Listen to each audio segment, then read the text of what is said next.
연기 이야기를 한다는 거는 참 재밌기도 하고 해야 될 이야기들이 많아가지고 나눌 수 있는 것들이 참 많아서 또 좋은 것 같기도 하고, 여러분들은 연기를 하면서 어떤 게 재밌고 또 어떤 것들을 느끼고 있고 어떤 이야기들을 사람들 앞에서 해보고 싶어 하고, 이런 것들이 참 궁금해요. 제가 이제 카메라 앞에서 혼자 막 이야기를 하고 있는데, 이제 사람들의 이야기를 들으면서 오프라인으로 저도 이제 수업을 하고 있기 때문에 이야기를 막 들으면은 너무나 이제 제가 마음속에 있는 얘기들까지 해서 다 해드리는 것들이 있는데, 아무래도 이제 이렇게 카메라를 켜고 영상을 찍게 되면은 내가 지금 이걸 잘 얘기를 해드리고 있는 게 맞나? 빼먹은 건 없나? 막 이런 가끔 불안함이 생기기도 하거든요. 그래서 오늘도 이제 연기 얘기를 하려고 하는데, 여러분은 연기가 뭐냐라는 질문에 어떻게 대답하실지 참 궁금합니다. 뜬금없죠? 그래서 이제 저희가 연기노트 채널에서 제가 이야기하고 있는 거는 연기, 액팅, 행동하다라고 이제 이야기를 많이 하는데, 행동에 있어서도 우리가 뭐 손짓도 있고 발짓도 있고 말하는 것도 있고 여러 가지들 우리가 행동한다라고 행동하고 있다라고 이야기를 많이 하게 될 수도 있을 것 같아요. 그렇게 이해하게 되는 경우들도 있고, 그런데 여기에서 이제 우리가 한 가지를 더 생각해야 되는 게 있어요. 이제 내가 어떤 표정을 쓰지 않는 경우, 무표정한 상태, 혹은 이제 내가 움직이지 않는 상태, 혹은 어딘가를 그냥 멍하게 쳐다보고 시선을 바꾸지 않는 상태, 뭐 이런 것들을 만약에 우리가 선택한 거라면 표정을 쓴 거고 그 동작을 취했기 때문에 움직인 거고 그리고 시선도 쓴 거고, 이렇게 이야기를 아마 할 수가 있을 거예요. 즉 행동하다는 여러분들이 무대에서 견뎌내야 되는 것들도 포함을 시킵니다. 여기에 대한 이야기를 오늘 좀 해드리려고 해요. 우리는 이 전 시간에 목적에는 세 가지가 있다. 인물의 목적, 그리고 배우의 목적, 그리고 나의 목적, 이렇게 목적을 세 가지로 분류를 시켜봤었는데, 인물의 목적을 이루기 위해서 나라는 배우가 어떤 목표 설정을 하고 그것들을 보여지고 들려지게 설정을 해야 될 것인가, 그리고 그 인물을 막 생각을 하다가 내가 어떻게 보여지고 들려질지를 결정을 하면서 연기를 막 하고 있는 도중에 충동적인 것들이 나에게로 들어온다면 그것들은 인물을 표현하려고 하는 것에 대한 가능성이 더 높기 때문에 온전히 수행해 보시고 모니터링을 해보시면서 괜찮으면 픽스시키자라는 이야기를 했었거든요. 이제 여기에서 내가 인물의 목적을 이루어주기 위해서 여러분이 만약에 대사를 하시거나 어떤 행동을 하실 때 이거를 한번 잘 생각해 보세요. 내가 어떤 말을 하기 전에 이 사람의 눈을 보거나 분위기를 보면서 내가 지금 이 이야기를 해도 될까?를 우리는 살필 수 있고요. 그리고 내가 어떤 이야기를 막 하면서 이 사람을 바라보면서 내가 더 얘기를 해도 되겠다라는 것도 살필 수 있고요. 그리고 이야기를 하고 나서 얘가 괜찮나? 라고 살피는 것도 가능합니다. 그렇기 때문에 여러분들이 이제 크게는 그냥 대사라고만 얘기를 해드릴게요. 대사를 딱 하실 때 대사만 하면서 표현을 막 하는 것들이 아니라 그거를 하기 전에도 우리는 무언가의 반응을 만들 수 있고 하고 나서도 반응을 만들어낼 수가 있다라고 하는 이야기를 제가 많이 해드리는데, 이거를 여러분이 연기하려고 하는 그 인물이 가지고 있는 목적에 따라서 그 목적을 이루어주기 위한 수단으로 여러분이라고 하는 배우가 이루어줘야 하는 목표 설정을 제대로 해놓고 내가 대사를 하기 전, 중, 후 어디에 내가 반응을 열심히 하는 게 좋을까, 이런 것들을 잘 수행을 해보시는 것들이 정말로 좋아요. 도움이 많이 됩니다. 그리고 이제 여기에서 여러분이 어떤 이야기를 딱 하시면서도 그렇고 하고 나서도 그렇고 하기 전에도 그렇고 이야기를 툭 던진 다음에 분위기를 살피시는 것들도 여러분이 독백 연기하실 때 꼭 집어넣어 보셨으면 좋겠어요. 예를 들어서 이제 앞에 사람들이 나를 보고 있어요. 우리 앞에 많은 사람들이 있습니다. 거기에서 여러분이 자, 여러분 제가 정말 재미있는 얘기를 해드릴게요 라고 적막한 공기가 흐르게 되는 상태에서 다 나한테 집중을 하겠죠? 거짓말입니다. 이렇게 하면 분위기가 바뀔 거고, 여러분이 또 재밌는 얘기 해드릴게요 라고 한 다음에 저기 근데 아까부터 어디 보시는 거예요? 라고 분위기를 살벌하게 만들어 나갈 수도 있고요. 여러분이 무언가의 대사를 던진 후에 그 공기를, 나한테 집중되고 있는 그 공기를 온전히 느껴보는 것들을 연습하셔야 돼요. 이게 왜 중요하냐면 대사를 하는 중 열심히 하면서만 표현하는 것들을 우리는 많은 선택을 하게 되거든요. 대사를 하면서만 막 표현을 하게 되고 숨을 마셨다가 다시 대사를 하면서 또 막 표현을 하게 되고 그러고 있기 때문에 말을 하고 난 다음에 그 잠깐의 사이를 우리가 견뎌내는 연습들이 제대로 안 되어 있는 경우가 많아요. 내가 어떤 말을 던지고 그 인물에 대한 반응을 살핀다고 하는 거, 그거를 우리는 여운이라고 이야기를 합니다. 그래서 저는 이 여운에 대한 것들을 기술적으로 많이 사용하셨으면 하는 바람이 있고, 실제로 저도 이제 연기에 대한 이야기를 하거나 작품을 만드는 과정에서 이거를 굉장히 강조해서 많은 이야기를 하게 됩니다. 이야기를 던지고 나서 그 인물이 어떤 것을 이루고자 하는가, 어떤 목적을 가지고 있는가, 이거를 우리가 이루어주기 위해서 내가 어떤 말을 툭 던져놓은 다음에 그 공기를 다 견뎌내시고 그 다음에 이제 이 인물이 하는 이야기에서 어떤 방향성을 설정해서 이야기를 풀어나가게 될지 그것들을 온전히 미리 결정하신 다음에 이야기를 던지고 나타나는 공기의 흐름들을 온전히 내가 무대 위에 서서 견뎌내시는 연습을 하셔야 돼요. 이 견뎌내다라고 하는 작업이 굉장히 중요한데 이게 온전히 수행이 되지 않은 경우에는 우리한테 큰 문제가 하나 발생을 합니다. 어떤 문제가 발생하냐면 대사가 빨라져요. 이야기를 하고 난 다음에 내가 이 공기가 막 너무 긴장되고 너무 떨리기도 하고 막 이러니까 말을 막 빨리 해가지고 견뎌내는 시간 없이 내 대사, 인물이 하고 있는 말을 이 인물이 무슨 말을 할지 우린 전부 다 알고 있기 때문에 그 인물의 말로 또 덮어버리고 또 인물의 말로 덮어버리고 행동도 굉장히 크고 과장되게 할 수밖에 없게 되고 호흡은 계속해서 가빠지고 말이 빨라지기 때문에 흥분된 상태를 유발하게 됩니다. 그렇기 때문에 여러분이 한번 곰곰이 생각을 해보셔야 돼요. 지금 이 인물이 이 씬에서 보여주려고 하는 게 무엇이냐, 이 인물이 이 씬에서 하려고 하는 얘기가 뭐냐.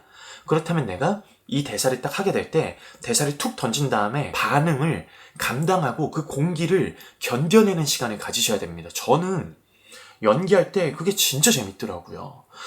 여러분 어떤 무대에서 많은 사람들이 여러분에게 정말 온전히 여러분 한 명에게만 집중하는 시간을 경험해 보시기를 바래요. 근데 그런 일들이 처음에는 아마 많이 없을 수도 있어요. 여러분들은 이제 신인 배우로 출발을 하셔야 될 테니까. 그런데 시험이라고 하는 것만큼 우리에게 그런 좋은 기회가 찾아올 때는 많이 없죠. 그래서 이 대사를 탁 던지고 내가 어떠한 이야기를 딱 해야 될 때 말을 딱 하고 나서 상대방의 반응을 기다린다거나 그 상대방의 반응을 살피고 있는 것들까지도 연기, 액팅에 포함이 되는 거예요. 행동하다에 포함이 되는 겁니다.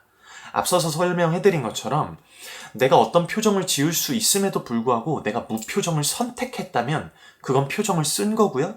내가 이렇게 막 동작을 할 수 있음에도 불구하고 여기서 내가 그냥 가만히 서서 대사를 해야겠다를 선택하셨다면 그거는 움직였다라고 우리는 볼 수가 있어요. 그렇기 때문에 연기는 행동하다, 액팅이기 때문에 내가 뭔가 말도 막 이렇게 많이 하고 열심히 움직여서 비는 구간이 없이 꽉꽉꽉꽉 채워놔야지? 아니요, 그렇지 않습니다. 견뎌내는 것 역시 여러분들이 해주셔야 되는 거고 말을 던진 다음에 내 호흡이 이 사람들에게 전달이 되는 그 과정들, 그거를 온전히 보는 사람들이 느끼게 하는 거를 여운이라고 해요. 나는 이 사람들에게 과연 여운을 느끼게 하고 있는 게 맞는지, 나에게 그러한 여유가 있는지를 우리가 연기를 하면서 꼭 살펴봐야 되는 것 같아요. 이제 여기에서 잘 생각을 해보셔야 됩니다. 눈치가 빠른 것과 눈치를 살핀다는 것은 어떤 차이가 있을까요, 여러분? 눈치가 빠르다라고 하는 거는 대응을 할 수 있다라고 하는 거고, 심지어는 이제 대응을 하고 있다에 가까울 거고요. 눈치를 살핀다라고 하는 거는 내가 어떻게 대응을 해야 될까에 대한 고민을 하고 있다로 보여져요. 눈치 본다라고 하는 게 무조건 막 나쁘고 이렇게 막 주눅 드는 것만 갖고 그런 게 아니라 내가 지금 이 사람한테 이런 얘기를 해도 되나? 라고 그 사람을 생각하고 배려하는 거, 그리고 말을 하면서도 그 사람의 상태를 살필 수 있다는 거, 그리고 말을 하고 나서도 그 사람에 대해서 살필 수 있다는 거, 이거 우리가 연기할 때 굉장히 중요합니다. 그래서 여러분들이 눈치를 살핀다라고 하는 개념으로 여운을 주는 것도 한번 넣어보시고 그 인물이 원하고자 하는 이야기의 흐름에 내가 지금 맞게 가고 있는 건지도 살피셔야 돼요. 굉장히 막 이 인물의 이야기가 아까 제가 앞서서 한번 살짝 해본 것처럼 분위기를 안 좋게 만들고 싶다. 이게 이 인물의 목적이다. 그러면 자 여러분 제가 재밌는 얘기 해드릴게요. 라고 이야기를 툭 던지고 그 다음에 사람들의 반응을 쭉 끌어당기죠. 그 다음에 근데 왜 그러시는 거예요? 라고 흐름을 탁 바꿔버리면은 그 공기의 흐름이 딱 바뀝니다. 왜냐면 여러분들이 시험을 보는 그 시험장에서는 여러분들이 분위기 메이커고요. 여러분만 말을 하고 있고 모두 다 여러분에게만 집중을 하고 있기 때문에 공간의 지배자가 여러분이 된 거예요. 그렇기 때문에 그 공기의 주도권이 여러분들에게 있다는 사실을 꼭 기억하시고 사람들이 나에게 집중을 하고 있다라고 하는 것들을 꼭 이용해 보셨으면 좋겠어요. 여운을 준다라는 개념으로요. 자, 그렇다면 눈치가 빠르다의 개념은 과연 뭘까요? 저는 이제 종종 학생들에게 어떤 이야기를 하냐면은 교수님들을 플러팅한다는 생각으로 해야 돼 라는 이야기를 많이 하거든요. 플러팅이 뭡니까? 이제 내가 너한테 관심이 있어 라고 누군가에게 관심을 보여주는 거죠. 우리가 시험을 보게 될 때 제가 이제 막 이 인물의 연기에 대한 본질적인 이야기들 또 제가 생각하고 있는 어떤 철학적인 접근들 이런 것들을 많이 하지만 이제 종종 만약에 내가 안톤 체호의 갈매기에 나오는 뭐 니나를 준비한다거나 꽃시샤를 준비를 했어요. 그러면 그 갈매기의 오디션이라고 생각을 하게 되면은 시험장에서 나를 어필하는 것들을 많이 놓치고 가는 경우가 많아요. 어찌되었든 지금 내가 보는 거는 뭐 어떤 대학교의 시험이잖아요. 어떤 한 오디션에서 어떤 한 학교에서 오디션을 보는 거란 말이죠.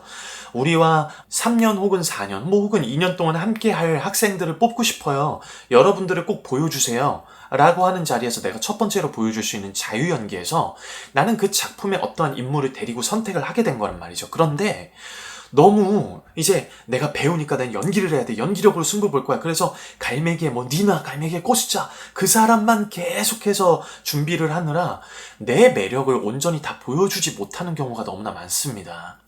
눈치 빠르게 행동을 해야 되는 건 어떤 경우냐면 자기의 장점과 자기의 매력이 뭔지를 온전히 알고 있는 상태에서 그 작품 그 배역 안에 그 가이드라인에서 크게 벗어나지 않는 선에서 자기를 얼마나 잘 어필할 수 있느냐를 의미해요. 여기에서 장점, 여기에서 매력은 어떻게 여러분들이 발견하시면 좋냐면은 연기할 때 드러나는 것들을 기준으로 하시면 좋아요. 저는 뭐 배려심이 좋다거나 뭐 저는 뭐 이런 따뜻한 마음을 가지고 있습니다. 뭐 이런 것들은 사실 연기할 때 드러내기는 어렵잖아요. 내가 정성진이라고 하는 사람이 꼬수자나 뭐 혹은 뭐 니나를 연기를 해야 된다라고 할 때 그렇게 보여지는 식으로 어필하게 될 때 내가 얼마나 따뜻한 사람이고 뭐 이런 것들을 배려심이 있는 사람이고 이거를 어필하기에는 쉽지가 않습니다. 그래서 직관적인 것들을 선택하신 다음에 그거를 드러나게 내가 인물이 지금 여기에서 이러한 목적을 가지고 있는 것 같은데 내가 이 목적을 이루어주기 위해서 배우로서 내가 이렇게 보여지고 들려지게 해야 될 것 같아.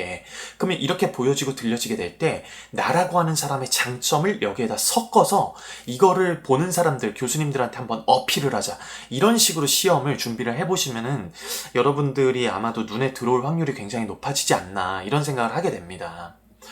플러팅이 이렇게 막 온천하게 다 드러내려고 막 이렇게 하잖아요. 그러면은 조금 촌스러울 수는 있어요. 그런데 너무 어필하지 않잖아요. 이것도 문제예요. 여러분들이 어필한다라고 하는 생각을 가지고 그 플러팅이라고 하는 것들을 사용을 해보게 될 때 어떤 식으로 고민을 해보시면 좋냐면 여러분들이 눈치가 빠르실 겁니다. 살면서 뭐 이 사람은 이렇구나 저 사람은 저렇구나 지금 이 관계성은 이렇구나 이런 식으로 우리가 살면서 내가 나만의 판단과 나만의 생각으로 눈치껏 행동하게 되는 경우들이 아마 있었을 거예요. 그런데 이제 여기에서 우리를 보고 있는 교수님들도 얼마나 삶의 연륜도 많으시고 눈치도 빠르시겠습니까? 그런데 이분들은 본인들의 전공 분야인 연기나 노래나 무용이나 뭐 이런 것들을 또 보신단 말이에요. 그렇기 때문에 눈치가 1500단이에요. 1500단. 그렇기 때문에 우리가 그거를 이용한다라고 하는 개념으로 가져갈 때 교수님 여기에서 제가 이 인물의 목적을 이렇게 설정을 해서 제가 이거를 이렇게 표현을 막 해보려고 해요. 이게 교수님들 보실 때 딱 느껴지시죠? 라고 하는 생각으로 그냥 딱 표현했을 때 이분들이 무조건 눈치챌 수 있어요. 그렇기 때문에 여러분들이 딱 설정을 하실 때 이분들이 눈치챌 수 있게끔 설정을 해주시는 게 중요하다는 거예요. 이 인물의 목적이 뭔지를 파악했으면은 그거를 어떻게 보여지고 들려지게 될지를 설정하게 된다는 게 그만큼 중요하다는 겁니다. 어필을 해야 되기 때문에 그래요. 내가 이거를 당신들께서 이렇게 느끼셨으면 하는 마음이 있다 라고 어필해야 되기 때문에 어떻게 보여지고 어떻게 들려지게 해야 될지 그거를 여러분들이 잘 설정을 하시잖아요. 그러면 앞에 계시는 분들은 눈치가 아주 1500단이기 때문에 아, 얘가 여기서 이런 것들을 이렇게 알려주려고 얘가 생각해서 이렇게 하고 있구나 라고 하는 거를 알 수밖에 없습니다. 그래서 여러분들이 그런 것들을 설정을 하셔가지고 인물을 연기하시는 게 시험에서는 굉장히 유리해요. 이것들이 있지 않은 상태에서 막 그냥 정말 내 마음만 가지고 연기를 막 하게 되면은 막 어제는 됐는데 오늘은 안 되고 이래서 감정적인 영향을 굉장히 많이 받게 되는 경우가 정말로 많아질 수밖에 없어요, 여러분. 그렇기 때문에 플러팅에 대한 개념. 내가 이 물을 한 잔 줄 때 저 사람이 목마르니까 이 물이 이 컵에 담겨져서 너에게 뭐 어떤 시원함을 줬으면 좋겠어 라고 하는 마음을 다 담아서 이거를 줄 때 내가 어떻게 줘야 이 사람이 부담스럽지 않고 뭐 혹은 내 마음을 좀 알아줄지 이런 것들을 고민을 하게 될 거잖아요. 그런 것들을 여러분의 인물에다가 좀 입히셔가지고 어필하는 것들이 조금은 필요합니다. 왜냐면 이거는 내가 지금 연기하고 있는 뭐 제 옆에 지금 뭐 이런 셰익스피어의 한여름밤의 꿈이 있는데 한여름밤의 꿈 오디션이 아니잖아요. 여러분은 뭐 한국예술종합학교라든지 중앙대, 서울예대, 뭐 기타 등등의 학교의 시험을 보러 가는 거기 때문에 거기에서는 나라고 하는 사람이 반짝반짝 빛나는 것들이 우선 1차적으로 굉장히 중요합니다. 그리고 나서 이제 지정이곡으로 뭔가를 정해주셨다면 그거를 가지고 딥하게 분석하는 과정도 있는 거죠.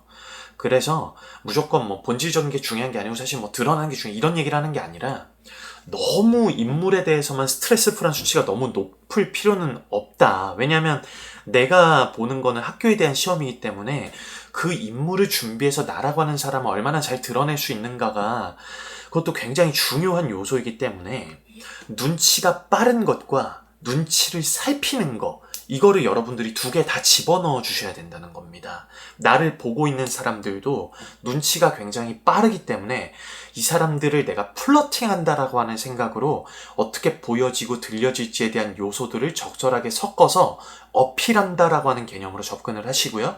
그리고 눈치 인물로서 무언가 목적을 이루어주기 위해서 내가 대사를 하고 혹은 뭐 뭔가 동작들을 수행하게 될 때 말을 툭 던지고 나서 그 흐름, 그 공기들을 온전히 견뎌나가는 거. 그 다음에 그 공기, 적막한 공기를 느끼고 있다가 내가 원하는 방향으로 그 인물의 호흡을 툭 하고 던져줄 수 있는 거. 그러면 그 공간 안에 공기가 바뀌어요. 여러분들 영화를 보시거나 공연을 보시면서도 아마 이런 경험이 있으셨을 겁니다. 여기에 대한 어떤 두려움이 있을 수도 있어요. 막 그런 게 과연 가능할까? 근데 한 명한테 가능하잖아요. 그러면 100명한테도 가능하고요. 1000명한테도 가능합니다. 제가 과장하는 게 절대 아니라 제가 이제 무대에 섰었던 뭐 샤롯테 시어터라든지 디큐브 아트 센터라든지 충무아톨이라든지 뭐 세종문화회관이라든지 그 넓은 공연장에서도요. 어떤 배우들이 정말로 긴장이 되어 있는 상태의 씬을 막 표현을 하잖아요. 공기를 딱 잡고 그러면 침 꿀꺽하는 소리도 안 들리게 하려고 그 큰 극장이 조용한 경우가 생겨요, 여러분. 여러분도 영화 보거나 공연 보면서 그랬었던 경험이 아마 있으셨을 거예요. 그렇기 때문에 내가 그 무대 위에서 내가 시험 보는 그 곳 위에서는 여러분들만 집중을 받고 있는 상태고 여러분들만 말을 하고 여러분들이 공간의 지배자이고 그 분위기 메이커라고 하는 것에 전혀 이견이 없으시죠? 그렇다면 그 공기의 주도권은 여러분한테 있는 겁니다. 그래서 말을 툭 던지신 다음에 뭔가 변화를 주고 싶은 건지 아니면 말을 툭 던지신 다음에 그거를 이어나가고 싶은 건지 이것들을 대사를 하면서 하기 전 하고 나서 이런 식으로 뭔가 여운을 느끼게 하려고 하는 것들에 대해서 굉장히 많은 설정과 공부가 필요할 거예요. 그래서 뭔가 여운을 준다라고 하는 것 자체는 눈치를 살핀다라는 개념은 전, 중, 후 다 가능하고 여운을 준다라고 하는 개념 자체는 대사를 하고 난 다음에 그 인물에 대해서 내가 살피면서 반응을 주고 그 다음에 내가 이야기를 하려고 하는 것들 혹은 뭐 상대방이 없다 상관없어요. 얘기를 하려고 하는 나라고 하는 그 인물에 대해서 생각을 해보게 됐을 때 그 인물이 그 이야기 이후에 어떠한 상황으로 전개를 하려고 하는 건지에 대해서 얘기를 던진 이후에 그것들을 이어나가는 과정 속에서 여러분들이 온전히 대사를 하고 나신 다음에 견뎌내는 작업들도 꼭 수행을 하셔야 됩니다. 안 그러면 대사가 빨라질 수도 있고 그리고 행동이 과장된다거나 그런 일들이 많이 일어나요. 특별히 이제 특기를 가지고 무반주로 노래를 부르시는 분들인 경우에는 심박수도 빨라지고 긴장되어 있는 상태이기 때문에 노래 진짜 빨리 부르게 되고 그리고 샵되는 경우들이 너무너무 많아요. 그래서 오늘 제가 해드린 이야기들을 여러분들 무대에다 꼭 접목을 꼭 시키셔야 됩니다. 눈치가 빠른 것, 플러팅. 그래서 나를 보고 있는 교수님들도 눈치가 빠르셔. 그렇기 때문에 내가 이렇게 설정하는 것들을 교수님들은 알아주실 거야. 네, 알아주십니다. 교수님들이 여러분들을 찰나의 순간 이 눈으로 찰칵찰칵 사진으로 여러분들을 담고 있는 중이에요. 여러분들이 인물로서 무언가를 보여주려고 하는, 여러분들이 매력을 막 어필하려고 하는 그 순간에 그 찰나를 얼마나 열심히 담아내고 있느냐에 따라서 여러분들의 합격의 결과가 반드시 바뀔 거라고 저는 생각을 하고 있습니다. 너무 많이 봤어요. 그리고 어떤 순간에 어떤 감동을 받을지 또 어디서 어떻게 흥미로움을 느낄지 모르기 때문에 여러분들이 준비하는 모든 대사에 여러분의 고민이 묻어져야 되고 어떻게 보여지고 들려져야 될지가 설정이 꼭 되어져 있어야 됩니다. 그리고 눈치를 살피는 거. 전, 중, 후에 할 건지 아니면은 대사를 하고 나서 인물이 원하고자 하는 흐름으로 내가 또 끌고 나가야 되는 거. 반드시 견디세요. 행동하다라고 하는 건 행동하는 것뿐만 아니라 가만히 움직이는 걸 선택하고 공기를 잡고 있는 것들도 행동을 하는 중, 액팅, 연기하고 있는 중일 것입니다. 오늘은 짧게 끝내고 싶었는데 오늘도 실패했습니다. 그래도 최대한 짧게 해보려고 애를 썼습니다. 부디 이 영상이 또 여러분들께 도움이 되었으면 좋겠습니다. 대사 하실 때 꼭 집어넣어 보시고 제가 이야기해드리는 것들은 제가 실제로 무대에서 경험을 하고 있는 것들 그리고 실제로 제가 수업을 하면서 사람들과 같이 만들어 나가는 것들을 여러분하고 많이 나누는 거기 때문에 꼭 연습하실 때 집어넣어 보세요. 좋은 결과가 있으셨으면 좋겠습니다. 건강관리 잘 하시고요. 자, 그럼 축하합니다. 합격입니다.